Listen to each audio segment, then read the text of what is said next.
I think like anybody, I mean, the first word that comes to mind is you're devastated. I mean, you have cancer. You have a life-threatening illness. My oncologist told me very clearly that I could die from this.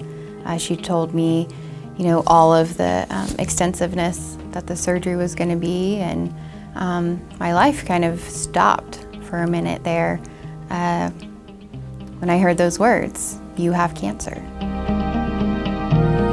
A personal struggle with cancer became the catalyst for showing love and compassion to others, and a ministry was born.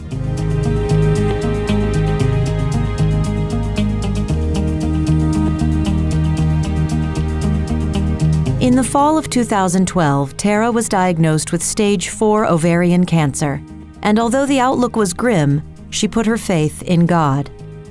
I just knew from the beginning, although it was devastating and hard, I was going to fight, and I was determined.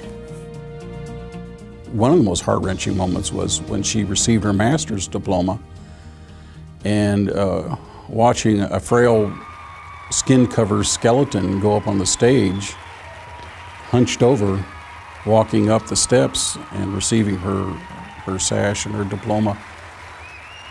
You know, it's a mixture of feelings, of celebration and great sorrow to see this is my daughter, my child. During her treatment, Tara was comforted by the support of her family, friends, and lots of prayer. But she soon realized that not all of her fellow patients were so fortunate. I wanted to reach out to them, and so I just started to think, what can I do? Like, what is a tangible way to really minister to these patients, to these fighters, cancer fighters sitting next to me? And I looked at all these things that I was using on a daily basis, continuously, and I thought, well, I can give them some of this. And they were really simple things, but it was really great, not only for the people, it was really great for me to be able to, again, take the focus off of what I was going through and try to help others. During each treatment, Tara would bring cancer care packs to distribute, filled with helpful items such as a protein bar, lotion, chapstick, and everyday things cancer fighters use during treatment. Each care pack also included a handwritten note from Tara, encouraging others to keep fighting and praying. My first reaction was, wow, here's somebody who is going through her own treatment and is thinking about other people, which I thought was just so kind and so generous. And as I looked through all the items that were in there, I began to realize each of these items was something that you really need as you go through chemotherapy, so Kleenex and protein bars and the like. And so it really touched me because I thought, wow, somebody actually understands what I'm going through and what I need. Through simple acts of kindness, the ministry of Tenaciously Teal was born. The nonprofit organization soon attracted volunteers by hosting care pack parties for families at churches throughout the community. At these parties, participants have the opportunity to assemble hundreds of care packs for delivery to hospitals across Oklahoma. We care so deeply about coming to deliver these care packs. It's been one of the most special things we've been able to do in our lifetime, really. It's that wonderful for us. It really is. It's not about necessarily the items that are in the care pack, but what it really symbolizes.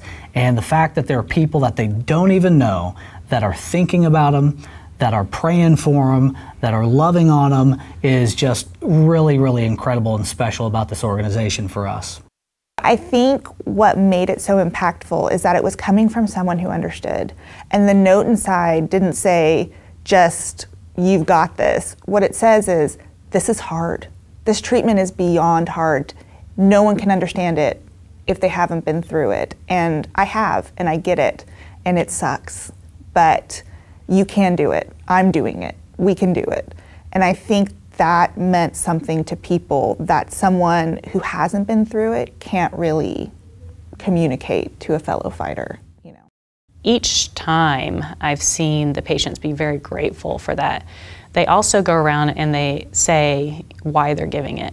So, you know, I'm a cancer survivor. I've been here and I've done this. And the patients have been, you can see there's a change. There's this little bit of, oh, you know where I'm coming from. As Tenaciously Teal has grown, so has the scope of its services.